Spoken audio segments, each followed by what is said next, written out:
আমার জায়গা থেকে আমি আমার জীবনে আজকে একটা শ্রেষ্ঠ আলোচনা, দ্য বেস্ট লেকচার, আমার জীবনের সবচেয়ে শ্রেষ্ঠ একটা ওয়াজ আপনাদেরকে উপহার দিতে চাই। আপনারা সবাই থাকবেন তো ইনশাআল্লাহ?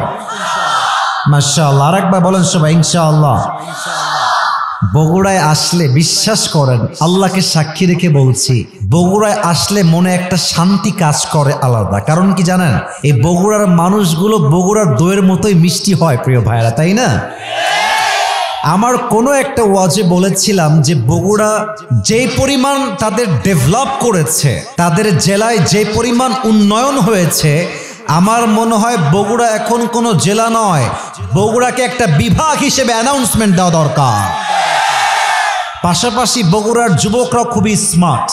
আপনি ভাববেন যে হুজুর আপনি পাম দিচ্ছেন, না, প্রমাণ দিচ্ছি। পুরো বাংলাদেশের যত কলেজ আছে, ইউনিভার্সিটি আছে, দেখবেন যাদের রেজাল্ট টপ লিস্টে থাকে 1, 2, 3, তার মধ্যে বগুড়ার সন্তানরা থাকবেই থাকবে। তাদের ব্রেইন ভালো, মেধা ভালো, তাদের মধ্যে বুদ্ধি ভালো। আর একটা কথা, আপনি অন্য জেলায় গিয়ে বাটপারি করে ছাড় পেতেও পারেন, বাট বগুড়ায় আপনি বাটপারি করবেন, আপনি ছাড় পেয়ে যাবেন, এটা কোশ্চিনকালেও সম্ভব হতে পারে না। এই যে গতকাল আমাদের একজন আলোচক ছিলেন এই মাহফিল, আমাদের বজলুর রশিদ হুজুর, ওনার ভাষা শুনলে বোঝা যায় যে বগুড়ার ভাষা হচ্ছে সবচেয়ে মিষ্টি এবং সবচেয়ে সুন্দর একটা ভাষা, ঠিক না? উনি যখন ওয়াজ করেন উনি প্রায় বলেন যে বগুড়ার চুলকে তুমি হারাই দিবা, তুমি ঠকাই দিবা, কিছু স্বপ্ন স্বপ্নই থেকে যায়, বাস্তবে কখন রূপ নেয় না। তা আমার বিশ্বাস বগুড়ার মানুষ খুবই স্মার্ট, অতএব আগামীতে বগুড়াকে আমরা জেলা হিসেবে নয়, বগুড়াকে আমার বিভাগ হিসেবে দেখতে চাই। আল্লাহ বগুড়ার মানুষকে কবুল করুক, পড়েন সবাই আমিন। এটা জাস্ট ভালোবাসা প্রকাশ করলাম। রাগটা করছেন নাকি আপনারা কেউ? আচ্ছা, এবার আমার দিকে তাকান সবাই। কিতাবটার নাম কি? সাউন্ড কমে গেল যে এবার। Let's repeat again. আবার প্রশ্ন করছি, কিতাবটার নাম? কিতাবটা পেয়ে আমরা সবাই খুশি না বেজার? আচ্ছা, কখনো কি ভেবে দেখেছেন যে কিতাবটা আমার হাতে আছে, যে কিতাব থেকে কথা শোনার জন্য মানুষ পাগল পারা, মাতোয়ারা, এই যে কিতাব, এই কিতাব কি শুধুমাত্র মুসলমানদের জন্য না সবার জন্য? তো জোরে বললে ভালো হয়, আমাদের জন্য না সবার জন্য? তার মানে আল্লাহ তাআলা এমন একটা কিতাব নাজিল করলেন যেটা মুসলমানদের জন্য কাজে দিবে, খ্রিস্টানদের জন্য কাজে দিবে, হিন্দুদের জন্য কাজে দিবে। এটা কারো একার বাপের সম্পত্তি নয়, এটাকে সবার জন্য গাইডলাইন করে পাঠিয়েছে একজন। বলেন সবাই, তিনি কে? আচ্ছা, এটা নাজিল যার উপরে হয়েছে তিনি হচ্ছেন মুহাম্মদুর রাসূলুল্লাহ সাল্লাল্লাহু আলাইহি ওয়াসাল্লাম। এবার বলেন, আমার নবী, আপনার নবী, উনি কি জাস্ট মুসলমানদের নবী না সবার নবী? সবার নবী। আচ্ছা, আমাদের ধর্মের নাম? না, বগুড়ার সুলপুলদের আজকে আওয়াজ পাচ্ছি না। আমাদের ধর্মের নাম? আর একবার, আমাদের ধর্মের নাম? ইসলাম কি আমার আপনার জন্য শুধু না সবার জন্য? আচ্ছা, এবার আসেন, এই ইসলাম, এই কোরআন এবং আমাদের সকলের প্রিয় নবী, এই সব কিছুকে দুনিয়াতে পাঠিয়েছে এক সত্তা। বলেন সবাই, তিনি কে? এবার বলেন তো, আল্লাহ কি শুধু মুসলমানদের আল্লাহ না সবার আল্লাহ? তাহলে এবার ঠান্ডা মাথায় ভাবেন, এমন একটা কোরআন পেলাম যে কোরআনটা শুধুমাত্র আমাদের জন্য নয়, সবার জন্য। এমন একটা ধর্ম পেলাম যেই ধর্ম জাস্ট আমাদের জন্য নয়, সবার জন্য। এমন এক নবী পেলাম যেই নবী জাস্ট আমাদের নবী নয়, পুরো বিশ্বের সবার জন্য একই মডেল, একই আদর্শ। আমার নবী সবচেয়ে সেরা নবী। সুবহানাল্লাহ পড়বেন না আপনারা? আবার এমন একজন আল্লাহ পেলাম যেই আল্লাহ জাস্ট মুসলমানদের আল্লাহ নয়, তিনি সবার আল্লাহ। এত নিয়ামত পেয়ে আমরা সবাই খুশি না বেজার? এবার আসুন, ভূমিকায় জাস্ট কয়েকটা কথা বলে আমরা মূল তাফসীরে ফিরে যাওয়ার চেষ্টা করি। আমি দেখতে পাচ্ছি এখানে আমার চোখের সামনে, just in front of me, এই সোজাসুজি আমার অনেক মুরব্বীরা আছেন, আমার আব্বা জানরা আছেন।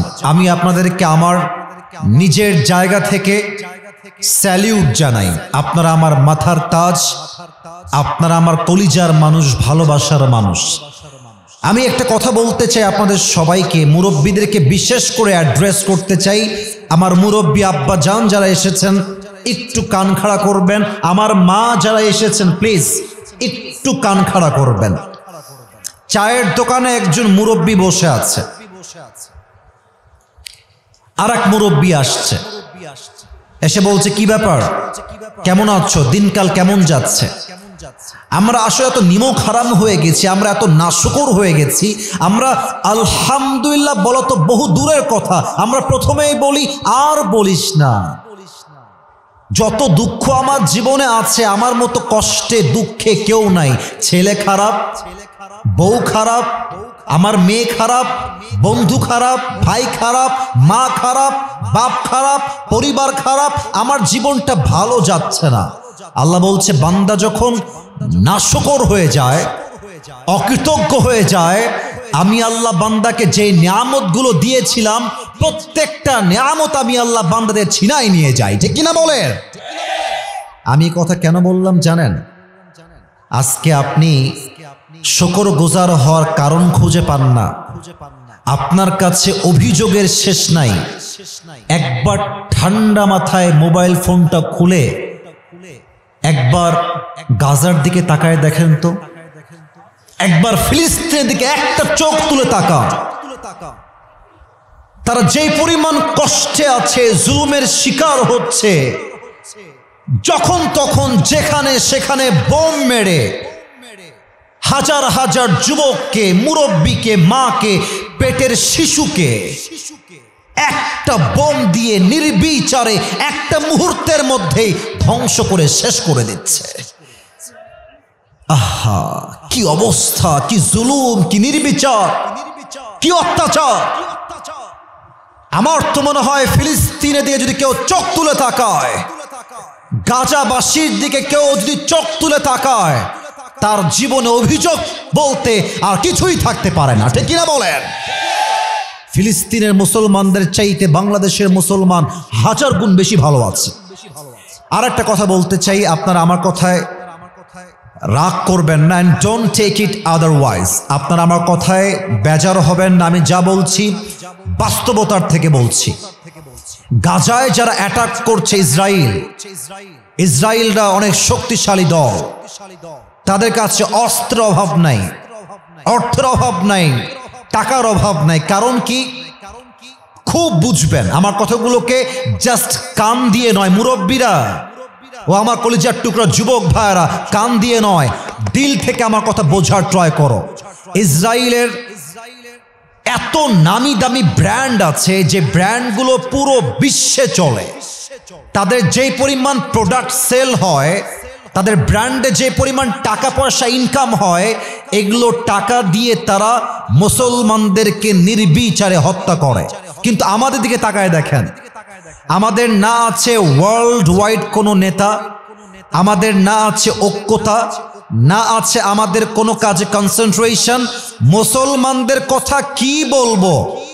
আলিয়ার লোক কওমিকে দেখতে পারে না, কওমিয়ার লোক আলিয়ার লোককে দেখতে পারে না। বলেন ঠিক আছে কিনা? বলেন বলেন বলেন। জামাত ইসলামের লোক হেফাজত সহ্য করতে পারছে না, হেফাজত জামাত ইসলাম সহ্য করতে পারছে না। দলে দলে পুরো উম্মাহ আজকে বিভক্ত হয়ে গিয়েছে। আমার তো মনে হয় এই চিন্তা যদি আমরা চেঞ্জ না করি, পুরো বিশ্বে ইসলামের যারা অনুসারী আছে মুসলমান, তারা নির্যাতিত হয়ে পুরো বিশ্বে ধ্বংসত্বের দ্বার প্রান্তে পৌঁছে যাবে। ঠিক কিনা বলেন?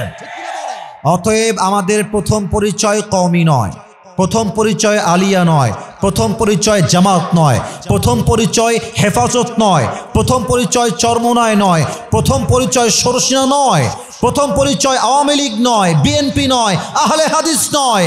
আরে আমার প্রথম পরিচয়, আমি মুসলমান ঘরের সন্তান, বগুড়ার ভাইরা। ঠিক কিনা বলেন? ঐক্যতার দোয়ার খুলতে হবে। এবং আমার মনে হয় যদি আরবের শায়েখদের হুঁশ ফিরে আসে, বিশ্বের মুসলমানদের নেতারা যদি ঐক্যবদ্ধ হয়ে যায়, ইসরায়েলের অস্তিত্ব খুঁজে পাওয়া যাবে না। আমি আজকের মাহফিল থেকে দোয়া করে দেই, আল্লাহ আমার ফিলিস্তিনের ভাইদেরকে হেফাজত করুক। পড়েন সবাই আমিন। আর একটু জোরে বলবেন না আমি? আল্লাহ আমার গাজার কলিজার টুকরা প্রত্যেকটা যুবককে, মুরব্বীকে, মা বোনকে পরিপূর্ণ হেফাজত করুক। পড়েন সবাই আমিন। আচ্ছা, আপনারা যারা এসেছেন আজকে আলোচনা শুনতে, আপনাদের বউ আছে কার কার? একটু হাত তুলেন তো। বউ আছে? আচ্ছা, বউ আছে, হাত নামান। এবার যাদের বউ নাই, সিঙ্গেল যারা, তারা একটু হাত তোলো দেখি বাবুরা। কারো বউ নাই? আমি বিশ্বাস করি না। আচ্ছা, আমি দোয়া করে দেই আল্লাহ সবাইকে দিনদার নেককার বউ দিয়ে দিক। পড়েন সবাই আমিন। আরে হাত নামান মিয়া, হাত নামান। আপনারা কষ্টে আছেন আমি বুঝতেছি বাবুরা। আসলে ঈদ তো গেল, আমরা মানছি ঈদ গেল, বাট যার ঈদে বউ ছিল না তার ঈদে কোনো আনন্দ ছিল না। যুবক ভাইরা বলো, আব্বারা বোঝে না, খালি বলে নিজের পায়ে দাঁড়া তারপরে বিয়ে করবে, বাট নিজের পায়ে দাঁড়াইতে দাঁড়াইতে যৌবনের অর্ধেক টাকাই নষ্ট হয়ে যায়। যুবক ভাই, আল্লাহ আমার আব্বা জানদেরকে বোঝার তৌফিক দান করে। পড়েন সবাই আমিন। আমরা তিনটে তাকবীর দিব, তাকবীর শেষ হবে। আমি যে সোনামণি, ধরো ধরো ধরো ধরো, না না না, বসো বসো, ওখানে বসো। তোর বউ না, তুই যাস কোথায় বেটা? একেবারে লুঙ্গি খুলে রেখে দিব ওই জায়গাতে বাবুরা, খবর না না না, ওখানেই থাকতে হবে। দোয়া করে বাসায় যাবা। তোমার গার্লফ্রেন্ড আছে নাকি? খবরদার, বউ নাই, কেউ নাই, ওয়াজ ছাড়া আমার জীবনে কোনো গতিই নাই, ঠিক না বলে? কেউ যদি উঠে যায় আমাকে আপনার ডাক দিবেন। ওয়াজ দোয়া না করে উঠে যাওয়া যাবে না, ঠিক না? তিনটা তাকবীর দিয়ে তাফসীর শুরু হবে।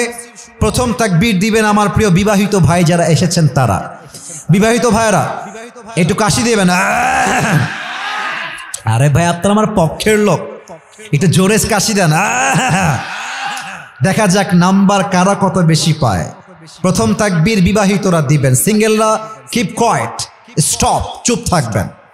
বিবাহিত ভাইরা নারে তাকবীর। Amazingly appreciated. আপনারা নাম্বার পেয়েছেন 72। 72 দিলাম, জান, এটা ইনসাফ ভিত্তিক নাম্বার দিয়েছি। এবার আমার সিঙ্গেল যুবকদের পালা।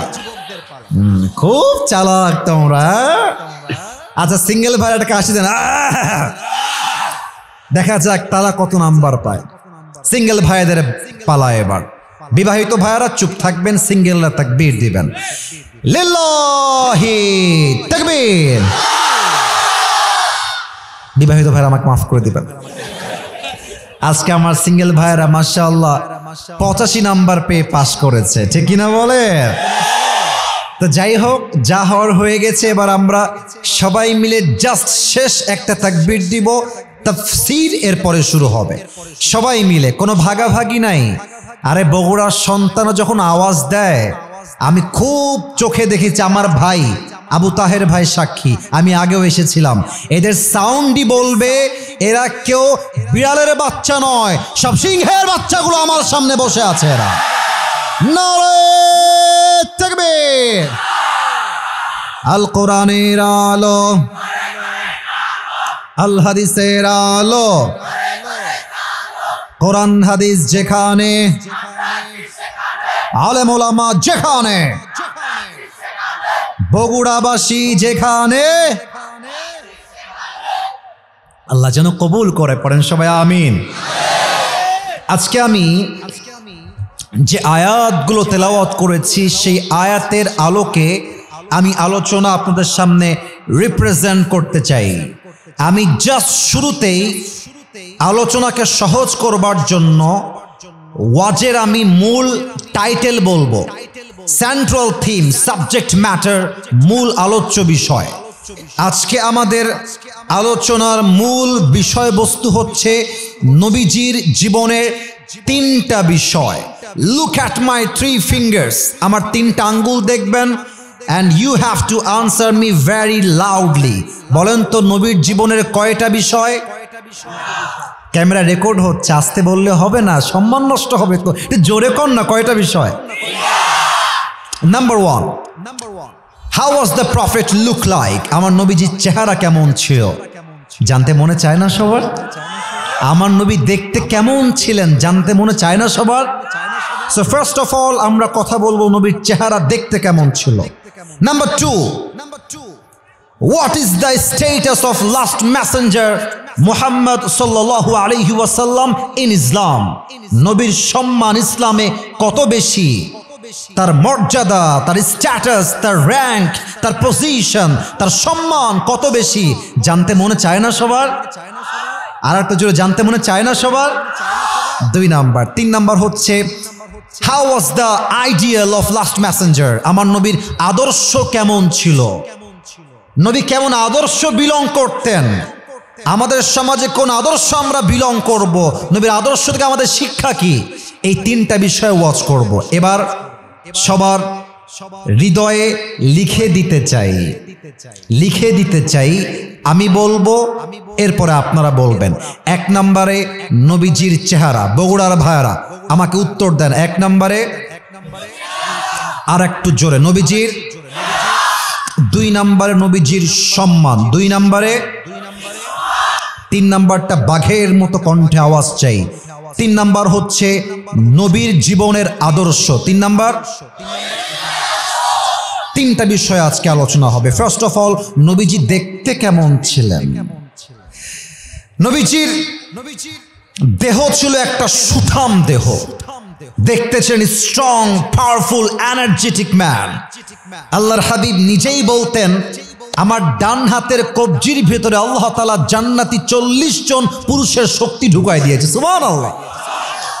নবীজির হাতের তালু কেমন ছিল? কানা কাফুহু আলিয়ানু মিনাদ দিবাস, it was softer than silk. নবীর হাতের তালু ছিল রেশমের চাইতে বেশি মোলায়েম, বেশি নরম। সুবহানাল্লাহ পড়বেন না? আচ্ছা মুরব্বি একটু হ্যান্ড স্লিপ করব, মুসাফা একটু হাত দিবেন। দেখা যায়? বলেন না, দেখা যায়? একজন সাহাবী এসে নবীকে সালাম দিতেন, নবীজি হাত বাড়াতেন, এমনি মুসাফা হতো। তো নবীর হাতের তালুটা এত নরম আর এত মোলায়েম ছিল যে সাহাবী একবার হাত ধরতো মুসাফার জন্য, এত নরম আর মোলায়েম হাত ওই সাহাবী কখনো হটাইতেই চাইতো না। সুবহানাল্লাহ পড়বেন না? আল্লাহর হাবিব বলতেন, আমি বুঝতাম সাহাবায়ে কেরাম হাতকে বড্ড ভালোবাসে, আমার হাত ধরতে বড্ড পছন্দ করে।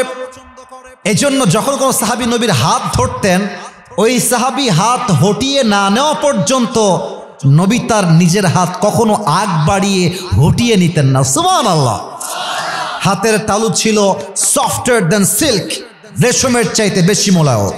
2 নাম্বার, নবীর হাইট কেমন ছিল? লম্বা। আল্লাহর হাবিব বলেছেন সাল্লাল্লাহু আলাইহি ওয়াসাল্লাম, হাদিসে আসছে, কানা রাবাআতাম মিনাল কওম লাইসা বিতাওয়িল ওয়ালা বিলকাসির।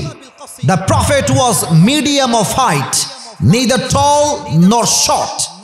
আমার নবী দেখতে খুব বেশি তাল গাছের মতো লম্বা নয়, আমার নবী আবার গুঠুও নয়। আমার নবী হচ্ছেন একজন মাঝারি গঠনের মানুষ।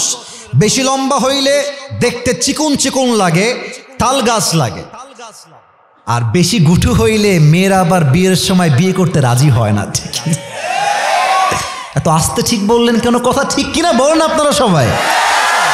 নবী তাল গাছের মতো লম্বাও নয়, আবার গুঠুও নয়, মিডিয়াম অফ হাইট।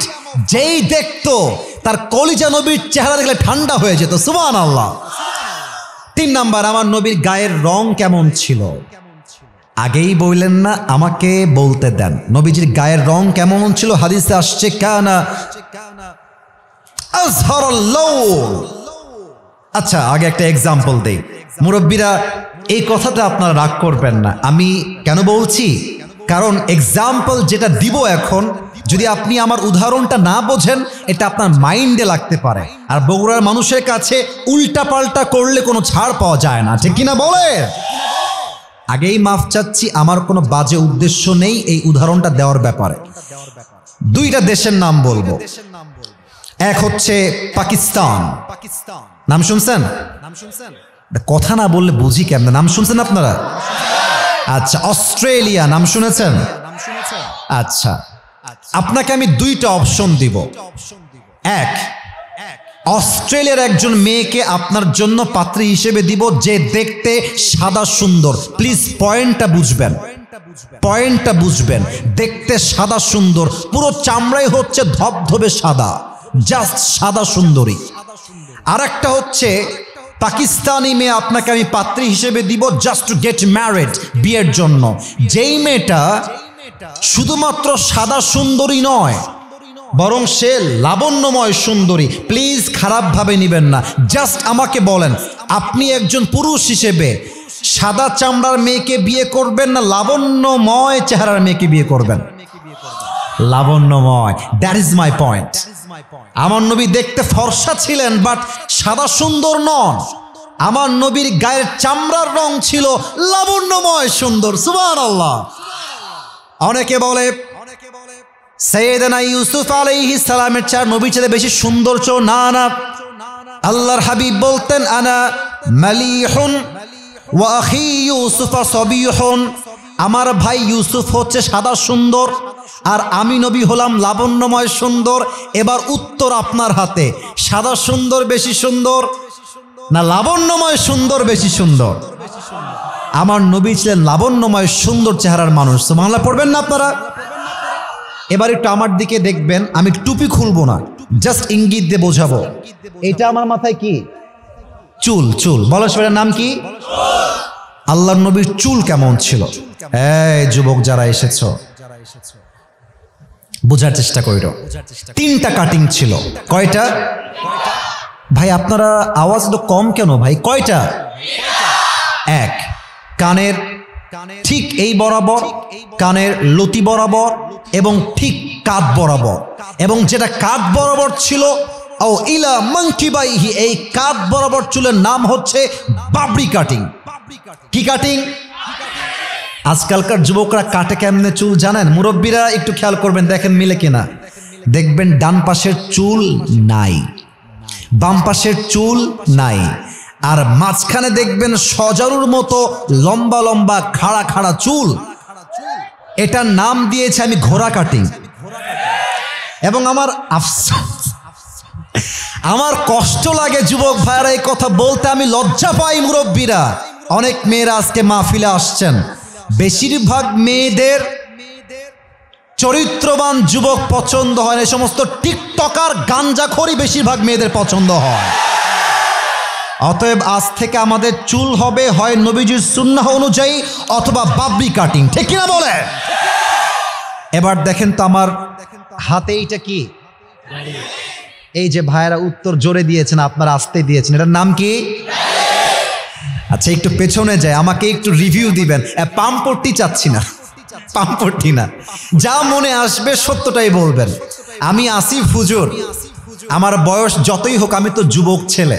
আচ্ছা আমি কি চাইলে এই পুরো দাড়িটা, এখানে আলেম ওলামাও আছেন, মাদ্রাসার ছাত্ররাও আছো, আমার হুজুররাও আছেন, উইথ ডিউ রেসপেক্ট, আমি একজন হাফেজ, আমি একজন মাদ্রাসা ব্যাকগ্রাউন্ডের ছেলে, জেনারেল পড়াশোনা আমি করেছি। আচ্ছা এই দাড়ি যদি আমি ক্লিন শেপ করতে চাই, করতে তো পারি। বলি সাজেশন দেই ভাই হিসেবে, আপনার মতো মেয়ের জন্য আমার মতো দাড়িওয়ালা বীর পুরুষ পারফেক্ট হবে না।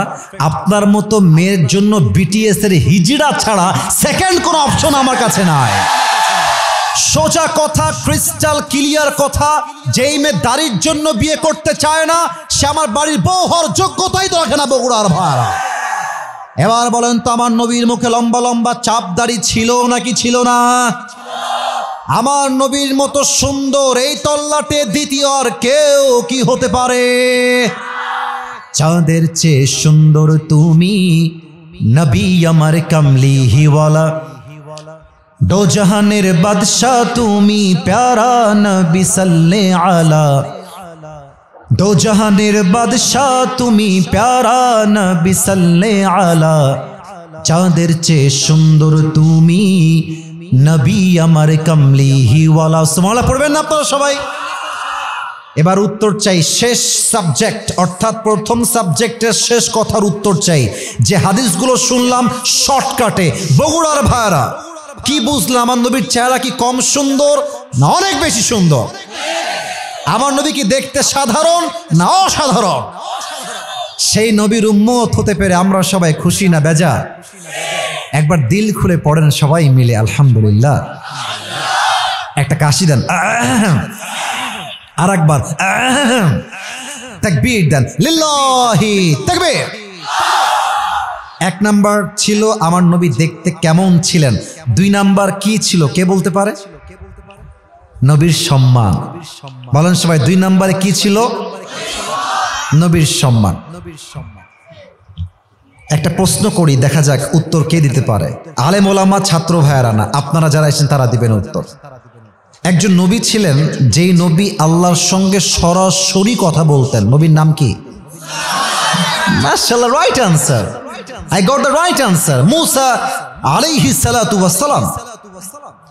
উনি যেই পাহাড়ে কথা বলতেন আল্লাহর সাথে, প্লিজ কেউ মাইন্ডে নেবেন না, আমি বাধাবার জন্য বলছি না। সে পাহাড়টার নাম কি ছিল কে বলতে পারে? প্রিয় ভাই, রাইট আনসার তুর পাহাড়। ছোট পাহাড় না বড় পাহাড়? একবার মুসা আলাইহিস সালাম আল্লাহর সঙ্গে কথা বলার জন্য তুর পাহাড়ে আসছে, কিন্তু মুসা আলাইহিস সালাতু ওয়াস সালাম চুপচাপ বসে আছে, কথা বলছে না, একদম চুপচাপ। তো আল্লাহ বলছে, মুসা কথা বলো, কথা বলো, কি বলতে চাও কথা বলো। মুসা বলছে, আল্লাহ আজকে একটা অজানা প্রশ্নের উত্তর জানতে চাই, যদি আপনি আমাকে বলেন তবে জিজ্ঞেস করতে চাই। আল্লাহ বলছে, বলো Musa, no problem at all, just share me your problem, বলো যা বলা যায় বলো। আচ্ছা আল্লাহ, আমি যে তোমার সঙ্গে কথা বলি এর মাঝে কোনো দেওয়াল বা পর্দা আছে? আল্লাহ বলছে, না না, তুমি তো আমার সঙ্গে সরাসরি কথা বলো। সুবহানাল্লাহ পড়বেন না আপনারা সবাই? আচ্ছা আল্লাহ, আমি তো কথা বলি তোমার সাথে, ঠিক আছে, কিন্তু আর কোন নবী অথবা আর কোন উম্মত কি আগামীতে এমন কেউ আসবে যারা আমার মতো কথা বলবে আপনার সাথে? আল্লাহ বলছে, ও আচ্ছা, ইজ দ্যাট ইউর কোয়েশ্চেন? এটা তোমার প্রশ্ন, আসো আমি উত্তর দিচ্ছি। কি উত্তর? আল্লাহ বলছেন, মুসা শোনো, যখন তুমি কথা বলতে চাও, আমি আল্লাহ হয়তো কথা বলতে নাও পারি, আমি চাইলে কথা বলো, না চাইলে কোনো কথা নাই। তবে মুসা, তোমার পরে শেষ নবী একজন আসবেন, মুহাম্মাদুর রাসূলুল্লাহ সাল্লাল্লাহু আলাইহি ওয়াসাল্লাম। সেই নবীর উম্মতের শান, মান, মর্যাদা, স্ট্যাটাস, সম্মান এতটা হাই হবে, হে মুসা আমি চাইলে তুমি কথা বলো, না চাইলে নাই, doesn't matter what you wish for, তুমি যা চাও তা আমি দেই না। বাট আমার নবীর উম্মত তারা যখন চাইবে, যেখানে চাইবে, যেমনে চাইবে, তারা চাইলে আমি আল্লাহর সঙ্গে সরাসরি কথা বলতে পারবে। কেমনে বলবে? কোরআনটা খেয়াল করেন। বান্দা যখন নামাজ পড়তে দাঁড়িয়ে যায়, আল্লাহু আকবার, সুবহানাক আল্লাহুম্মা ওয়া বিহামদিকা ওয়া তাবারাকা ইসমুকা ওয়া তাআলা জাদ্দুকা ওয়া লা ইলাহা গায়রুক, আলহামদুলিল্লাহি রাব্বিল আলামিন, আর রহমানির রহিম, মালিকি ইয়াউমিদ্দিন। বান্দা যখন নামাজের মধ্যে দাঁড়িয়ে কোরআন তেলাওয়াত করতে শুরু করে দেয়, সূরা ফাতিহা পড়ে, আর একটা সূরা যখন বান্দা পড়ে, আল্লাহর হাবিব বলছেন, বান্দা যখন নামাজের মধ্যে দাঁড়িয়ে দাঁড়িয়ে কোরআন তেলাওয়াত করে, বান্দা তখন আল্লাহর সঙ্গে সরাসরি কথা বলতে শুরু করে দেয়। সুবহানাল্লাহ। এবার চারটা প্রশ্ন করতে চাই সবাইকে, সবাই অ্যাক্টিভ হন। বলেন তো, নবীর বাবার নাম কি ছিল? মুরব্বীরা উত্তর দেয়, যুবকরা উত্তর দেয় না। দ্যাটস রিয়েলি রিগ্রেট, আফসোস লাগছে আমার। ভয় কেন পাও? আমি তোমাদের ভাই, তো আমি তো তোকে মারতে আসছি নাই। আরে ভালোবাসার মানুষ আমরা একেবারে আল্লাহর জন্য ভালোবাসি, ঠিক কিনা বলেন? ডোন্ট ফিল স্কেয়ার্ড, ভয় নাই। আরে বাঘের বাচ্চা আপনারা। বলেন আর একবার উত্তর দেন, নবীর বাবার নাম কি ছিল? মাশাআল্লাহ। 2 নাম্বার প্রশ্ন, নবীর দাদার নাম কি ছিল? মাশাআল্লাহ। নবীর মায়ের নাম কি ছিল? আর একটু জোরে, নাম কি ছিল? এদিকে আওয়াজটা পাই নাই, আর একবার, নাম কি ছিল মায়ের নাম? 4 নাম্বার প্রশ্ন, প্যাচ খাবেন না, প্যাচ খাবেন না, একটু বুঝে উত্তর দেন। Sound is perfect, keep it continue. একটু ঝাড়ঝাড় করছে, ইট উইল বি ফিক্সড ইনশাআল্লাহ, ঠিক হয়ে যাবে। 4 নাম্বার প্রশ্ন, আমার নবীর সবর, সবর। পৃথিবীতে সবকিছু পারফেক্ট হয় না, মানিয়ে নিতে পারলেই জীবনটা সুন্দর হয়, ঠিক কিনা বলেন? থামো, ঠিক হয়ে যাবে। 4 নাম্বার প্রশ্ন, আমার নবীর চাচার নাম কি ছিল? আর একবার, চাচার নাম কি ছিল? আবু তালেব। একদিন নবীজি বসে আছেন, নবীর বয়স অন এন অ্যাভারেজ 8, 9, 10 হবে, অন এন অ্যাভারেজ। তো এসে আবু তালেব বলছে, মুহাম্মদ ভাতিজা, তুমি যে কোনো সাধারণ মানুষ নও এটা আমি আগের থেকেই জানি। সুবহানাল্লাহ পড়বেন না? তো নবীজি বলছে, চাচা আমি কি অসাধারণ? বলছি, ইয়েস ইউ আর অ্যামেজিং, তোমার মতো অসাধারণ ব্যক্তিত্ব পৃথিবীতে সেকেন্ড আর কেউ হতে পারে না, ঠিক কিনা বলে? আচ্ছা চাচা, আপনি কেন বললেন এই কথা আমাকে? আমি কেন অসাধারণ? কে বলেছে আপনাকে? বলছে, তোমার মা আমাকে বলে গিয়েছে আমার গর্ভের সন্তান মুহাম্মদ এটা কোনো সাধারণ মানুষ নয়, এটা এক মহামানব। সুবহানাল্লাহ পড়েন। তো চাচা, মা আপনাকে কি বলেছে আমাকে বলেন তো চাচা, কি বলেছে আপনাকে মা? বলছে, মুহাম্মদ যখন তুমি তোমার মায়ের গর্ভে এসেছিলে, একটা মা যখন প্রেগন্যান্ট হয়, গর্ভবতী হয়, 10 মাস 10 দিন তার পেটে এত ব্যথা হয়, কষ্ট হয়, যন্ত্রণা হয় যে মা পেটের ব্যথার যন্ত্রণায় ভাত খেতে পারে না, চলতে পারে না, ঘুমাইতে পারে না। বাট মুহাম্মদ, তুমি তোমার মায়ের পেটে 10 মাস 10 দিন ছিলে, তোমার মা একটা দিনের জন্য পেটে কোনো ব্যথা অনুভব করে নাই। সুবহানাল্লাহ পড়বেন না? চাচা আর কি শুনেছেন আমাকে বলেন। চাচা বলছে, মুহাম্মদ, এই যে কে এই জুব্বাওয়ালা কে ভাই? ভাই এটা কিন্তু ঠিক না, উঠে যাচ্ছেন নাকি না বসতেছেন? যে কোনো একটা, উঠে যাওয়া যাবে না। আমাদের যেই পরিমাণ লোক এখন আছে, আমি তো ফর্ম দিয়ে আসছি যে ভাই 1 ঘন্টার বেশি ওয়াজ হবে না, 1 ঘন্টা হতে মাত্র 15 মিনিট বাকি আছে। তবে সব জায়গায় নিয়ম দিয়ে হয় না, মাঝে মাঝে ভালোবাসা দিয়েও তো হিসাব করতে হয়, ঠিকই না? আসছি 10টা 20-এ, এখন বাজে 11টা প্রায় 15। আরে ভাই আজকে টাইম দিয়ে হিসাব হবে না, আজকে ভালোবাসা দিয়ে হিসাব হবে। তাকবীর দেন, লিল্লাহি তাকবীর।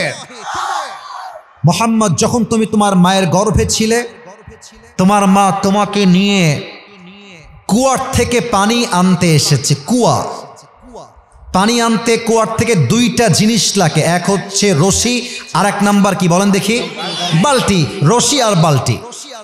যখন তুমি তোমার মায়ের গর্ভে ছিলে, তোমার মা বালতিও নিয়ে আসছে, রশিও নিয়ে আসছে। বাট সেই দিন কুয়ার পানি তোলার জন্য রশির কোনো প্রয়োজন হয় নাই, কুয়ার পানি নিচের থেকে অটোমেটিক উপরের দিকে উঠে চলে আসছে। সুবহানাল্লাহ। চাচা আপনি আর কি শুনেছেন আমাকে বলবেন চাচা? আবু তালেব ডাক দিয়ে বলছে, মুহাম্মদ যখন তুমি তোমার মায়ের গর্ভে ছিলে, তোমার মা রাস্তায় হাঁটতে বের হয়েছে, আকাশে প্রচন্ড রোদ, প্রখর পরিমাণে রোদের তাপ, মগজগুলো টকবক করে মানুষের ফুটছে রোদের তাপের যন্ত্রণায়। বাট তুমি তোমার মায়ের গর্ভে যখন আছো, তোমার মা যখন বাহিরে বের হয়েছে, সমস্ত রোদ দূর হয়ে একটা ছায়া এসে, একটা মেঘ এসে তোমার মাকে ছায়া দেওয়া শুরু করে দিয়েছে। সুবহানাল্লাহ। চাচা, মুরব্বীরা যারা এসেছেন, দেখেন তো আমার কথা মেলে কিনা। এই গ্রামটার নাম কি একটু বলবেন? গ্রামটার নাম? আচ্ছা, এই গ্রামে যারা এসেছেন, গ্রামের ভাইরা, আমি নিজেও গ্রামের ছেলে, আমি তো প্রাউডলি বলতে পারি গ্রামের ছেলেরা একদিন ইতিহাস করে দেখায়। অনেকে আমার দিকে আঙ্গুল তুলে যায়, আরে মধ্যবিত্ত পরিবারের ছেলে, গরিব ঘরের ছেলে, আরে সে পারবে না, আরে ওকে দিয়ে হবে না। বেটা, পুরো বিশ্বে যা নাম অর্জন করেছে তার মধ্যে 90% মানুষ ছিল মধ্যবিত্ত পরিবারের সন্তান। আপনারা কি আমাকে আগের থেকে চেনেন না আজকেই চিনলেন? আগের থেকে চিনেন আপনারা আমাকে? আপনারা যারা আমার ওয়াচ কখনো শুনেছেন, এটা হতে পারে ফেসবুকে, ইউটিউবে, টিকটকে, ইনস্টাগ্রামে, রিলসে, যেখানেই হোক, আমি আমার কোনো একটা ওয়াজে বলেছিলাম যে মধ্যবিত্ত পরিবারের সন্তান মানেই হচ্ছে একটা ব্র্যান্ড। আমার একটা লজিক আছে এর পেছনে। কেন বলি আমি? আপনি আমাদেরকে ডাল ভাত দিবেন, আমি খাবো। আপনি আমাদেরকে জাস্ট একটা গ্লাস পানি দিবেন, পান্তা ভাত দিবেন, মরিচ দিবেন, আমি তাও খাবো। আমি পান্তা ভাত খাইতে পারি, মরিচ দিয়ে ভাত খাইতে পারি, আলু ভাজি দিয়ে ভাত খাইতে পারি, গোস্ত দিয়েও খাইতে পারি, আমি চাইলে দিনে 2 বেলা না খেয়েও থাকতে পারি। আপনি আমাকে সাইকেল দিবেন চলবে, বাইক দিবেন চলবে, কার দিবেন চলবে, কিছুই দিবেন না, বলবেন যে হেঁটে হেঁটে আসতে হবে, তাও চলবে। কারণ আমি বড়লোক ঘরে খেয়ে পড়ে বড় হওয়া ব্রয়লার মুরগি নয়, আমি মধ্যবিত্ত পরিবারের সন্তান। আমি চাইলে আরাম করতে পারি, আবার আমি চাইলে মাথার ঘাম পায়ে ফেলে কঠোর পরিশ্রম করতে পারি। আমরা গ্রামের ছেলে, আমরা ইতিহাস করতে পারি, ঠিক কিনা বলেন? এই পয়েন্টটা আসলো গ্রাম থেকে। দেখবেন যে গ্রামে যখন কোনো বাচ্চা জন্ম নেয়, just a new born baby, একদম নবজাতক শিশু, মুরব্বীরা এটা আমার কথা ভালো বুঝবেন। আমার মায়েরা কোন দিকে আছে? মায়েরা পেছনে আছে, ওখানে কি প্রজেক্টর দেওয়া আছে? সাউন্ড যাচ্ছে তো না? আমার মায়েরা ভালো বুঝবেন। দেখবেন বাচ্চা যে ঘরে জন্মগ্রহণ করে, দেখবেন যে বাচ্চা জন্মগ্রহণ করার পরে, ডেলিভারি হওয়ার পরে পুরো ঘরটা বাচ্চা জন্ম নেওয়ার জন্য দুর্গন্ধ হয়ে যায়। বাচ্চা ডেলিভারি হওয়ার পরে ঘরটা দুর্গন্ধ হয়ে যায়, যেই ঘরে বাচ্চার ডেলিভারি হয়। মোহাম্মদ, তোমার মা আমাকে বলেছে, মোহাম্মদ যেই ঘরে জন্মগ্রহণ করেছে সেই ঘরটা দুর্গন্ধ হওয়া তো দূরের কথা, পুরো ঘরটা মেশকে আম্বরের চেয়ে বেশি সুঘ্রাণ হয়ে গেছে। আমার নবী এমন একজন নবী, যেই নবীকে আল্লাহ তাআলা মৃত্যুর সময়ও সম্মান দিয়েছে। সুবহানাল্লাহ পড়বেন না আপনারা? আপনারা সবাই আল্লামা দেলোয়ার হোসেন সাইদি হুজুরের নাম শুনেছেন? মাশাআল্লাহ, মাশাআল্লাহ। আমি সেই দিন একটা মাহফিলে বলেছিলাম যে সাইদি হুজুর জীবনে যত ওয়াজ করেছেন, এই যে আমার সামনে কোরআন, কোরআন দিয়ে কসম করা যায় না, কসম করতে হয় আল্লাহর নামে। আমি আল্লাহর নামে কসম করে বললাম, আমি সাইদি হুজুরের একজন নগণ্য ক্ষুদ্র একজন সাধারণ ভক্ত। আমি তার কত ওয়াজ যে শুনেছি, এটা আমি গুণে বলতে পারবো না, গুণা যাবে না, এত ওয়াজ শুনেছি। এবং আমি আপনাদেরকে গ্যারান্টি দিয়ে বলছি, আমার from my personal point of view, আমার যেই চিন্তা সেটা, আমি যত ওয়াজ শুনেছি, ওনার জীবনের সবচেয়ে সেরা ওয়াজ উনি এই বগুড়ার মাটিতে করে গিয়েছেন। আলহামদুলিল্লাহ। মনে করবেন আসিফ হুজুর বানাই বললো না, সার্চ করবেন, আপনি জাস্ট লিখবেন বগুড়ায় সাইদি হুজুর ঐতিহাসিক মাহফিল, আরে ওয়াজ শুনবেন, মনে হবে যে এটা জাস্ট ওয়াজ নয়, মনে হবে একটা মানুষ জাস্ট মণিমুক্তা দিয়ে মানুষগুলোকে ভরপুর করে দিচ্ছে, ঠিক কিনা বলে? আরে কি ভাষা রে ভাই, আল্লাহ। এই যে মুরব্বীরা বসে আছেন, মুরব্বীদের জানের টুকরা হচ্ছে সাইদি হুজুর। এবং শুধু মুরব্বীরা নয়, মা, বোন, দাদা, দাদি, নানা, নানি, যুবক, বাচ্চা, শিশু, প্রত্যেকটা মানুষ তাফসীর বলতে বাংলাদেশে সাইদি হুজুরের নামটা প্রথমে উচ্চারণ করতে বাধ্য হবে। সেদিন বাসায় বসেছিলাম, মাঝে মাঝে ওয়াচ করে গেলে তো একটু বিরক্ত লাগে, একটু টায়ার্ড ফিল হয়, তো মাঝে মাঝে ইউটিউবে ঢুকি। টু বি অনেস্ট, আমি ইউটিউব চালাই, ওয়াচ শুনি কাজের জন্য। It's not like I West my time. মাশাআল্লাহ, আলহামদুলিল্লাহ, আমি এগুলো তো খুবই কম যাই, টাইম ওয়েস্ট খুব ট্রাই করি বাঁচার জন্য। তো জাস্ট ইউটিউবে ঢুকলাম, ঢুকে আমার সামনে একটা ওয়াজ আসছে। ওয়াজটা হচ্ছে 15 বছর আগের ওয়াজ। আচ্ছা, এখন কত সাল? 2025 সাল, তাই না স্যার? 25 সাল। আচ্ছা, 15 বছর আগে কত সাল ছিল? 2010 সাল। 15 বছর আগের ওয়াজ শুনছি সাইদি হুজুরের, কিন্তু ভাষা, আচার, আচরণ, শব্দচয়ন, তার গ্রামার, তার বাক্যগত যোগ্যতা, তার শব্দগত যোগ্যতা, তার যে শব্দচয়ন, আমার মনে হচ্ছে এই মানুষটা পুরো 2025 সালের স্মার্ট যুবকদেরকে সামনে রেখে একদম যুগ অনুযায়ী বক্তব্য দিচ্ছে। আল্লাহু আকবার। ওয়াজটা কি ছিল? নবীজির ইন্তেকালের সময় নবীজির কি হয়েছিল, এই ওয়াজ যেই মুরব্বী এবং যুবকরা শুনেছে, চোখের পানি কেউ আটকাইতে পারে নাই। উনি বলেছিলেন, নবীর ইন্তেকাল যেদিন হবে, ঠিক ইন্তেকালের দিনে ফজরের নামাজের পরে। হাদিসে আসছে নবীর এত জ্বর আসছে যে জ্বরের যন্ত্রণায় নবীজির এই চামড়াগুলো লাল হয়ে গেছে, নবীজির গালটা লাল হয়ে গেছে। হাদিস এটাও আসছে নবী জ্বরের যন্ত্রণায় একবার ডান কাত হচ্ছেন আর একবার বাম কাত হচ্ছেন। সমস্ত সাহাবা একরাম নবীর চেহারা দেখে, নবীর অসুস্থতা দেখে কারো চোখে পানি ধরে রাখতে পারছে না। সব সাহাবী চোখের পানি ছেড়ে কান্না করছে। সবচেয়ে বেশি যে কান্না করছে তার নাম হচ্ছে ফাতেমা রাদিয়াল্লাহু তাআলা আনহা। নবীজি চোখ খুললেন, দেখলেন যে ফাতেমা দাঁড়িয়ে আছে, ফাতেমার দুই চোখ দিয়ে অঝরে পানি ঝরতেই আছে। আসলে কি জানেন, যারা বাবা এসেছেন, বাবারা সব সহ্য করতে পারে কিন্তু মেয়ের চোখের পানি সহ্য করতে পারে না, ঠিক কিনা বলেন? নবীজি বলতে, ফাতেমা, আম্মা এদিকে আসো, আম্মা এদিকে আসো, এদিকে আসো। ফাতেমা রাদিয়াল্লাহু তাআলা আনহা দৌড় দিয়ে নবীর কাছে এসেছেন। নবীজি বলছে, ফাতেমা তোমার কানটা একটু আমার মুখের কাছে নিয়ে আসো। ফাতেমা রাদিয়াল্লাহু তাআলা আনহা কানটা জাস্ট নবীর মুখের কাছে নিয়ে আসছে। আল্লাহর হাবিব ডাক দিয়ে বলছেন, ফাতেমা চোখের পানি বন্ধ করো, তোমার কান্না আমার সহ্য হয় না। ফাতেমা, আমি তোমাকে একটা সুসংবাদ জানিয়ে দিয়ে যাই, আমার বিদায় নেওয়ার পরে আমার সঙ্গে যার সাক্ষাৎ হবে সে হচ্ছে আমার মেয়ে ফাতেমা। সুবহানাল্লাহ। তোমার সঙ্গে আমার প্রথম সাক্ষাৎ হবে দুনিয়ার থেকে বিদায় নেওয়ার পরে। একটু খেয়াল করুন, আমার এই চেহারার এতটুকু অংশ আমি একটা এক্সপ্রেশন, একটা অনুভূতি, একটা অ্যাক্টিং করে দেখাবো, যেটা ফাতেমার চেহারার ধরন ছিল জাস্ট হাদিসটাকে প্র্যাকটিক্যালি বোঝাবার জন্য, যে হাদিসের সারমর্মটা কি, মর্মার্থটা কি, what is the meaning of this হাদিস। ফাতেমা কাঁদছেন, নবীর মুখের কাছে কানটা রাখা, পুরো মুখটা বিষণ্ণতায় ভরা।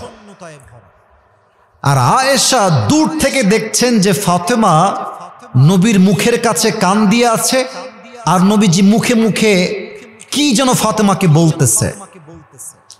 ফাতেমার চোখ টলটল করছে অশ্রু দিয়ে। নবীজি কি যেন বললেন, ফাতেমার পুরো চেহারাটা হাসি দ্বারা ভরপুর হয়ে গিয়েছে। ফাতেমা চুপ করে হেঁটে বের হয়ে যাচ্ছে। আয়েশা বলছে, ফাতেমা, ফাতেমা থামো থামো থামো, একটু থামো থামো, কি হয়েছে, কি বলবেন বলেন। আয়েশা ডাক দিয়ে বলছে, ফাতেমা, আল্লাহর হাবিব তোমার কানে কি বললেন? তুমি তো কান্না করছিলে পাগলের মতো, তোমার কান্না হাসিতে পরিবর্তন হয়ে গেল কেন?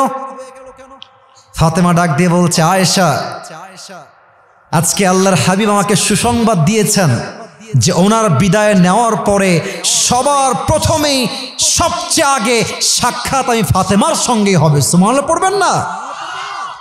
ফজর নামাজের পর যখন হয়ে গেল, জিবরাইল আসছে। আসসালামু আলাইকা ইয়া রাহমাতাল লিল আলামিন, ও নবী আপনাকে সালাম। এই সালামটা আমি আপনাকে দেই নাই নবী, এই সালামটা আল্লাহ নিজে আপনার কাছে পাঠিয়েছে। আপনারা সুবহানাল্লাহ না বললে তো আমি ভালোভাবে ওয়াজটা করতে পারছি না। বলেন সবাই সুবহানাল্লাহ। আর একবার বলেন সুবহানাল্লাহ।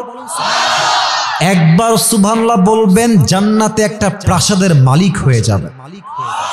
এই যে একটা প্রাসাদের মালিক হয়ে গেছেন, বলেন সুবহানাল্লাহ। আর এক ঘরের মালিক, আর একবার বলেন সুবহানাল্লাহ। আরে ভাই খালি পড়বেন সুবহানাল্লাহ, আলহামদুলিল্লাহ, লা ইলাহা ইল্লাল্লাহ, আল্লাহু আকবার, আপনাকে জান্নাতের মালিক বানায় দিবে একজন। তিনি কে? জিবরাইল বলছে, নবী হে আপনি কেমন আছেন? কেমন আছেন নবী আপনি? নবীর গায়ে এত জ্বর, নবীজি উঠতে পারছেন না। আর নবী বলছে, জিবরাইল, আল্লাহ শুকরিয়া, আলহামদুলিল্লাহ, আল্লাহ আমাকে অনেক ভালো রেখেছে। সুবহানাল্লাহ পড়েন। আচ্ছা নবী, আপনার কাছে একটা অনুমতি চাই, যদি আপনি অনুমতি দেন তবে আপনাকে বলবো। বলো জিবরাইল, কি বলতে চাও? জিবরাইল ডাক দিয়ে বলছে, রাসূলুল্লাহ ইয়া হাবিবাল্লাহ, আজ আমি জিবরাইল একা আপনার কাছে আসি নাই, একজন ফেরেশতা আমার সঙ্গে আসছে, বাহিরে দাঁড়িয়ে আছে। যদি আপনি পারমিশন দেন তবে নিয়ে আসবো, না হয় নিয়ে আসবো না। আরে নিয়ে আসো, কে সেই মেহমান, নিয়ে আসো আমার কাছে। জিবরাইল বলছে, মেহমানের নাম হচ্ছে ইসমুহু মালাকুল মউত, নিয়ে আসো, যাও। এবার দেখেন মালাকুল মত নবীর কাছে কি করছে, এটাই আমার হাদিসের মূল মেসেজ। মালাকুল মত নবীর কাছে এসেই প্রথমে সালাম দিয়েছে আর ডাক দিয়ে বলছে, ইয়া রাসূলুল্লাহ, ইয়া হাবিবাল্লাহ, আদম থেকে নিয়ে ঈসা আলাইহিস সালাম পর্যন্ত যত নবী এসেছে প্রত্যেকটা নবীর রূহ আমি জিবরাইল নই, আমি মালাকুল মত কবজ করেছি। প্রত্যেকটা মানুষ, নবী, আউলিয়া, সাহাবা একরাম, সবার রূহ আমি মালাকুল মত কবজ করেছি। বাট আপনি আমার জীবনে প্রথম মানুষ যার কাছে রূহ কবজ করতে এসে আমি প্রথমেই সালাম পেশ করেছি। সুবহানাল্লাহ, আমি কাউকে সালাম দেই নাই। কে আর মালাকুল মত, তুমি কি আমার রূহ কবজ করতে আসছো? বলছি ইয়েস রাসূল, হে রাসূল, আল্লাহ আমাকে আপনার কাছে পাঠিয়েছে। তবে আল্লাহ আমাকে কি বলেছে রাসূল? আল্লাহ আমাকে বলেছেন যে এই মালাকুল মত, খবর দাও, এটা আমার হাবিব, কোনো বেয়াদবি করবি না।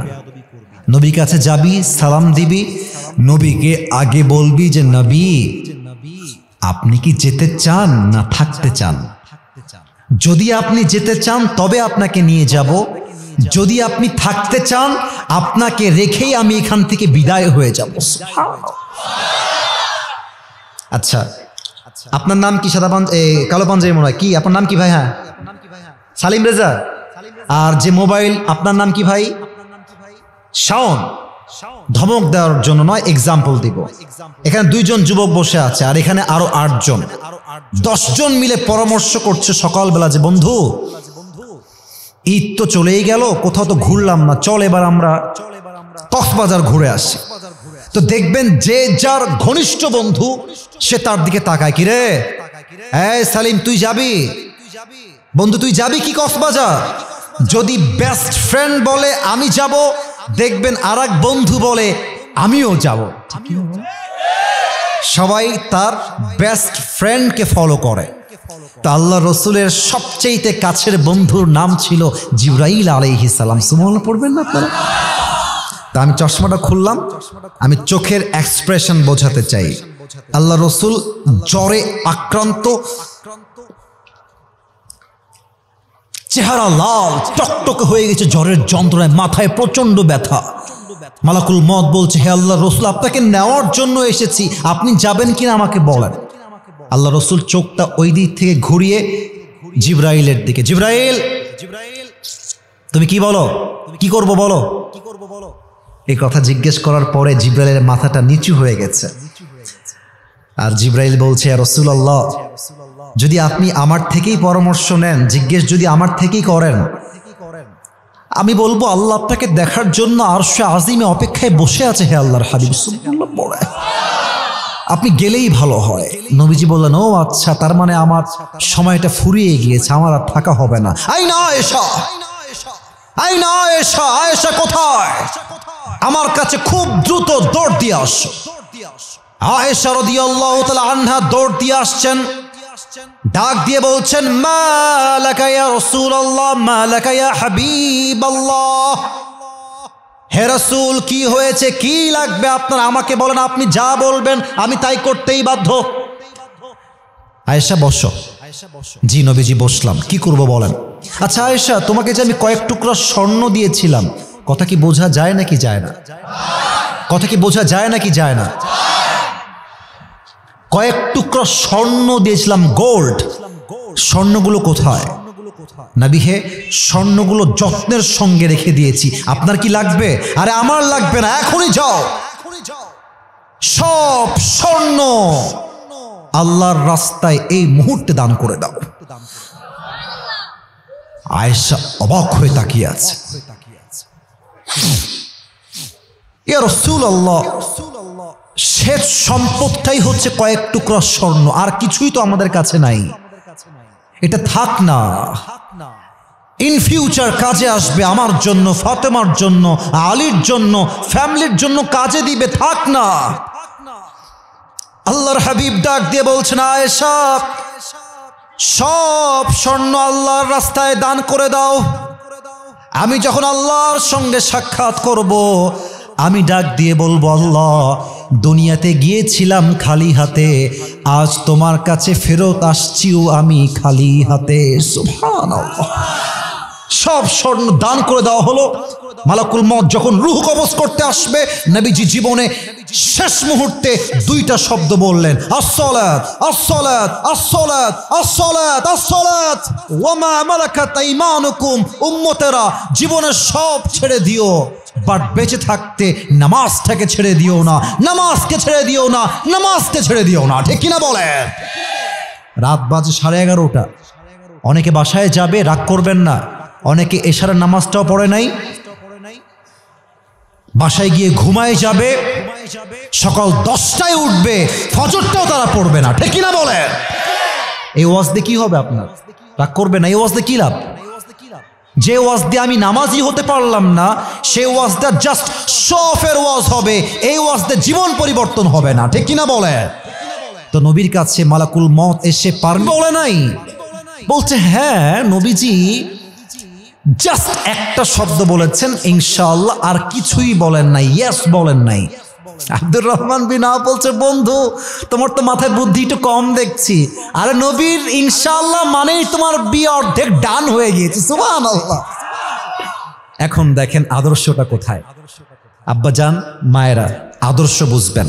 নবীজির কাছে ওহী আসছে ফাতেমার সঙ্গে আলীরই বিয়ে হবে, এটা আল্লাহর পক্ষ থেকে সিদ্ধান্ত। তবুও নবীজি ইয়েস বলেন নাই, একটাই শিক্ষা দেওয়ার জন্য নবী ফাতেমার কাছে আসছে। এসে বলছে, ফাতেমা ও আম্মা জান, একটা কথা আছে শুনবেন? আব্বাজান বলেন, কি কথা বলেন আব্বা, কি বলবেন? ফাতেমা, আমি তোমার জন্য একটা পাত্র দেখেছি বিয়ে দেওয়ার জন্য, তুমি কি বিয়ে করবা? ফাতেমা বলছে, আব্বাজান পাত্রের নাম কি? বলছে ইসমুহু আলী, তার নাম হচ্ছে আলী, বিয়ে করবা? তো ফাতেমা কিন্তু ইয়েস বলেন নাই, জাস্ট একটা মুচকি হাসি দিয়েছে। আর মাথায় রাখবেন আব্বাজান, যুবক ভাইয়ারা, মেয়েরা বিয়ের ক্ষেত্রে ইয়েস না বলে যদি জাস্ট একটা মুচকি হাসি দেয়, বুঝে নিবেন দাল মে কুছ কালা তো জরুর হ্যায়। তার মানে সে বোঝাচ্ছে যে এই বিয়েতে আমি রাজি আছি আব্বা, তুমি দিলে আমি বিয়ে করে ফেলবো। ঠিক কিনা বলে? এখন শিক্ষা কোথায়? শিক্ষা হচ্ছে আপনি বাপ হয়েছেন, আপনি মেয়েকে বড় করেছেন, খাওয়াইছেন, পড়াইছেন, তার মানে এটা নয় যে আপনি যেখানে মন চায়, যেমনে মন চায় আপনার মেয়েকে পারমিশন ছাড়া কোনো গাঞ্জাখোরের সঙ্গে বিয়ে দিবেন। এটা নবীর আদর্শ হতে পারে না। যুবক ভাইরা, মেয়েকে বলবেন যে মা তুমি রাজি আছো কিনা, তুমি ইয়েস বললে আমি ইয়েস, তুমি না বললে আমিও না, তুমি রাজি আমিও রাজি, তুমি রাজি নও আমরাও রাজি নই। এটাই হচ্ছে নবীর আদর্শের কথা। ঠিক কিনা বলে? বাবা হিসেবে আদর্শ। আর দুইটা কথা বলে শেষ করছি। নবী ছিলেন একজন নানা। নবী যে নানা ছিলেন, নাতি ছিলেন দুইজন। কি কি বলতে পারেন? এই যে বলতে ভয় পাইলেন, হাসান আর হুসাইন। বলেন সবাই, হাসান আর হুসাইন। কয়েকটা হাদিস বলবো, ভেরি শর্টকাট, আর মাত্র 5 মিনিটে শেষ করে ফেলছি। আপনাদের এখানে মসজিদ কোথায় আছে? এখানে এই পাশে কাছেই, তাই না? এখানে আচ্ছা, দেখবেন অনেক বাচ্চা মসজিদে আসে। মুরব্বীরা রাগ করবেন না, অনেক মুরব্বীকে আমি স্বচক্ষে দেখেছি ধমক দিয়ে, থাপ্পড় দিয়ে, অনেক মুরব্বী ঘাট ধাক্কা দিয়েও বাচ্চাকে মসজিদ থেকে বের করে দেয়। আছে না নাই? আচ্ছা, আজকে কয় তারিখ ভাইজান? 6 তারিখ, না? 6 তারিখ না আজকে? আচ্ছা, গত সোমবার আমাদের কিসের দিন ছিল? কিসের দিন ছিল? ঈদের দিন আসলেই আল্লাহ রসুল বাসায় আসতেন, ফাতেমার বাসায় শ্বশুর আসছে, অর্থাৎ আলীর জন্য তো শ্বশুর এসে বলতো আইনা লুকা, আমার দুষ্টু দুটা বাবু হাসান আর হোসাইন কোথায়, নিয়ে আসো। ফাতেমা বলতেন নবী একটু থামেন, আমি সাজায় গুজায় নিয়ে আসছি। গোসল করাতেন, জুব্বা দিতেন, চুল সিঁধি করতেন, আতর দিতেন। হাসান আর হোসাইন দৌড় দিয়ে আসতো যে এসেই নানাকে সালাম দিব। কিন্তু নবীর আদর্শ এত সুন্দর, দুইটা বাচ্চা এসে সালাম দিবে, ইয়ে তো বহুত দূর কি বাত হে। তারা সালাম দেওয়ার আগেই নবীজি সালাম দিয়ে বসে থাকতেন। সুবহানাল্লাহ। সালাম দিতেন 2 নাম্বার, আমার 2 হাত দেখবেন। দুইজন নাতিকে দেখলে 2 হাত এমনে, আসো বুকে আসো, বুকে ধরতেন, চুমু দিতেন এবং দুইজনকে নিয়ে মসজিদে নামাজ পড়তে যেতেন। একদিনের ঘটনা, নবীজি নামাজ পড়াচ্ছেন ইমাম হয়ে, রুকুতে গিয়েছেন, সুবহান রাব্বিয়াল আযীম তাসবিহ পড়েছেন, সামি আল্লাহু লিমান হামিদা, উঠে গিয়েছেন, আল্লাহু আকবার। রুকু থেকে সেজদায় গিয়েছেন, সেজদায় গিয়ে 1 মিনিট 2 মিনিট 3 মিনিট হয়ে যায়, নবীজি সেজদা থেকে উঠে আসেন না, সেজদাতেই আছেন। এক সাহাবী ভাবছে কি আর নবী কি মারা গেলেন নাকি, নবীজি ওঠেন না কেন? তো আমার দিকে দেখবেন, সেজদায় আছে এভাবে, জাস্ট নবীকে চেক করার জন্য মাথাটা হালকা একটু উঠিয়েছে যে নবী ঠিক আছেন কিনা, নবীজি মোটামুটি ঠিকঠাক আছেন কিনা দেখার জন্য। যখন মাথা উঠিয়েছে দেখছে অবাক করা কাণ্ড, নবী উঠবে কেমন করে, নবীর ঘাড়ের এখানে হাসান আর পেছনে হোসাইন চড়ে বসে আছে, সুবহানাল্লাহ। ওই সাহাবী ভাবছে ও আচ্ছা আচ্ছা এই সমস্যা, তাহলে আমি এক কাজ করি, আমি হাসান আর হোসাইনকে ধরে নামাই দেই, নবীজি আল্লাহু আকবার দিয়ে উঠে যাবে। আমি আপনাকে নবীর আদর্শ কেমনে বুঝাই আব্বা জানো আমার যুবক ভাইরা, যখন সাহাবী হাত বাড়িয়েছে নবী সেজদার মাঝে ওর হাতটা এমনে ধরে বসেছে। নবীজি মেসেজ দিয়েছেন, আমার 2 নাতি যতক্ষণ পর্যন্ত আমার কাঁধে আছে আমি সেজদায় ততক্ষণ পর্যন্ত থাকবো, কেউ ডিস্টার্ব করতে আসবে না, সুবহানাল্লাহ। নবী চাইলে ধাক্কা দিয়ে ফেলতে পারতেন, বাট নবীজি মেসেজ দিয়েছেন, আজকে যেই বাচ্চাকে মসজিদে আসার পরে তুমি আদর করবা, ভালোবাসবা, চুমা দিবা, চকলেট দিবা, মায়া করবা, আদর করে ভালোবেসে গ্রহণ করবা, এই বাচ্চা 5 ওয়াক্ত নামাজি হওয়ার পরে, যুবক হওয়ার পরে সেই বাচ্চা ওমরের মতো গোটা বিশ্বকে ইসলামের শাসনতন্ত্র কায়েম করে দেখাতে পারবে। আপনি বাচ্চা আসলো থাপ্পড় দিলেন, আপনি বাচ্চা আসলো, এই তোর বাপের নাম কি রে, এই বসে তোর বাপের জায়গা, তুই ছিলিস, এই বাপের হবে, ওই বাচ্চা থর থর থর থর করে কাঁপে, এবং যখন মসজিদ থেকে বের হয়ে আসে আগামী 2 মাস সে মসজিদে যায় না। আপনি চকলেট রাখবেন, বাচ্চা আসে চকলেট খাওয়াবেন, আরে আজকে যেই বাচ্চা বগুড়ার ধূপচাচিয়ায় নামাজি হয়ে যাবে, হতে পারে সেই বাচ্চা আগামীতে বাংলাদেশে ডক্টর মিজানুর রহমান আজহারি হয়ে যেতে পারে, ঠিক কিনা বলে? নবীর আদর্শ বোঝেন, বাচ্চাদেরকে তাড়িয়ে দিবেন না। আচ্ছা আমি আমার কথা বলি, আমি এত ওয়াজ করলাম, 2-1টা কথা আমার না বললে তো ভালো লাগবে না, এটা ভালোবাসার জন্য, নবীর আদর্শকে বোঝাবার জন্যই বলছি। আমাকে এই ছোট্টবেলায় যে মুরব্বীরা আদর করেছিল তারা তো কখনো ভাবে নাই যে আসিফ একদিন, আমি খুব বড় নিজেকে দাবি করছি না, বাট আমি যেই কাজটা করছি এটা অনেক বড় কাজ, আমি বড় না, বাট যে কাজটা আমি করছি ইসলামের দাওয়াত, এটা অনেক বড় কাজ। তারা হয়তো ভাবে নাই যে আজকের ছোট্ট বাচ্চা আসিফ একদিন আসিফ হুজুর হবে, সে হয়তো ভাবে নাই, বাট সে আমাকে ভালোবেসেছে, আমাকে আদর করেছে, বুকে জড়িয়েছে। বিশ্বাস করেন, এখনো যখন আমি দোয়া করার জন্য মোনাজাতে হাত তুলি, সেই মুরব্বীর জন্য আমার দোয়া মন থেকে আসে, কলিজার থেকে আসে। তো বগুড়ার ধূপচাচিয়ায় যে বাচ্চাকে আপনি ভালোবাসবেন আব্বা যান, ও একদিন বড় হবে, দুনিয়াতে আপনি আজীবন থাকবেন না, ওদেরকে ভালোবেসে যাবেন, ওই বাচ্চা একদিন হাফেজ হবে, একদিন আলেম হবে, ওই বাচ্চা আপনার কবরের সামনে দাঁড়িয়ে দাঁড়িয়ে নানার জন্য চোখের পানি ছেড়ে আল্লাহর কাছে কান্না করবে, ঠিক কিনা বলে? বাচ্চাদেরকে ধমক দিবেন না, ভালোবাসবেন। শেষ কথা বলেই শেষ করে দেই, স্বামী হিসেবে নবীর আদর্শ কেমন ছিল বলেন তো? আমার নবীজির মোট বউ ছিল কয়জন, কে বলতে পারে? 11 জন। কে বলেছেন একটু হাত তুলবেন ভাইজান, কি নাম আপনার? মাশাআল্লাহ, রাইট আনসার, 11 জন। তো যাদের বউ আছে, বউরা তো পেছনে আছে অনেকেই, বেশিরভাগ বউদের ডিমান্ডের জন্য আজকে তালাকের সংখ্যা বেড়ে গিয়েছে। সরি, অনেক মেয়ের ডিমান্ড এত বেশি, সংসার শুরু করেই পারলো না, আমার এখন একটা আইফোন 16 প্রো ম্যাক্স লাগবে।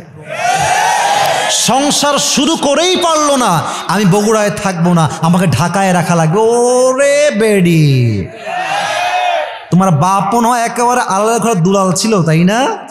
অনেক মেয়ের ডিমান্ডের জন্য, আমি কথাগুলো খুব বাজেভাবে বলছি, রাগ করছেন আপনারা আমি জানি, বাট বেশিরভাগ মেয়েদের চরিত্র খারাপ হওয়ার জন্য, ডিমান্ডি হওয়ার জন্য, অহংকারী হওয়ার জন্য পুরুষ সব সহ্য করতে পারে, তার সামনে কেউ তাকে ব্যক্তিত্বে আঘাত করে কথা বলবে, পুরুষ চুল পরিমাণ বরদাস্ত করতে পারে না। আপনি স্বামীকে ডিস্টার্ব করবেন, এই লাগবে ওই লাগবে, আপনার স্বামী আপনাকে 1 মাস সহ্য করবে, 2 মাস সহ্য করবে, 3 মাস সহ্য করবে, এরপরে আপনাকে তালাক দিয়ে রেখে দিবে। এজন্য নবীর আদর্শ দেখেন, নবীজি কি বলতেন? সাহাবীরা আসছে, ইয়া রাসূলুল্লাহ আপনি সবচেয়ে বেশি কাকে ভালোবাসেন? নবীজি একদম ওপেন মাইন্ডেড, একদম সোজা কথা বলছে, আমি সবচেয়ে বেশি আমার বউ আয়েশাকে ভালোবাসি। তো সাহাবা একরাম লজ্জায় লাল হয়ে গেছে। নবী বউয়ের কথা আমরা বলি নাই, সাহাবীদের মাঝে কাকে সবচেয়ে বেশি ভালোবাসেন? তো নবীজি আয়েশার নাম কেন বললেন? নবীজি বুঝাই দিলেন, বউকে ভালোবাসার কথা বলা এটা কাপুরুষের নমুনা নয়, এটা বীর পুরুষের নমুনা, ঠিক কিনা বলে? 2 নাম্বার কথা, নবীর আদর্শ দেখেন, নবীজি বউকে নিয়ে ঘুরতে যেতেন। অনেক স্বামী আছে বছরের পরে বছর পার হয়ে যায়, ওর বউকে নিয়ে বাড়ির থেকে কোথাও বেরই হয় না। আরে ভাই একটু বের হন, অন্তত মমইন ঘুরে আসেন, আচ্ছা অন্তত ঢাকা ঘুরে আসেন, কক্সবাজার নিয়ে যান, সাজেক নিয়ে যান। বছরে একবার না ঘুরলে মেয়ের মনটা কষ্টে ভরপুর হয়ে যায়, ঠিক কিনা বলে? স্বামী হিসেবে 1 নাম্বার, বউকে দেখলেই বলবেন, প্র্যাকটিস করেন একটু আমার সাথে, বলেন সবাই আই লাভ ইউ। যাদের বউ নাই তারা বলছে আই লাভ ইউ, যাদের বউ আছে তারা কেউ কয় নাই। আরে ভাই আমি এটা মজার জন্য বলছি, বাট কথা সত্য। যে তার বউকে বলবে আমি ভালোবাসি, আল্লাহর হাবিব বলেছেন এই ভালোবাসা প্রকাশের জন্য আল্লাহ তার আমলনামায় একটা সাদকার সওয়াব লিখে দিবে। সুবহানাল্লাহ বলেন সবাই, বলেন সবাই আই লাভ ইউ। আর এমনি আমাকে না, বউকে বলবেন আই লাভ ইউ। আর যাদের বউ নাই, বউ যখন হবে, বউ হলে বউকে ভালোবাসার কথা বলবেন, বউকে নিয়ে ঘুরতে যাবেন, আপনার সাংসারিক জীবনে বরকত দিবে একজন, বলেন সবাই তিনি কে?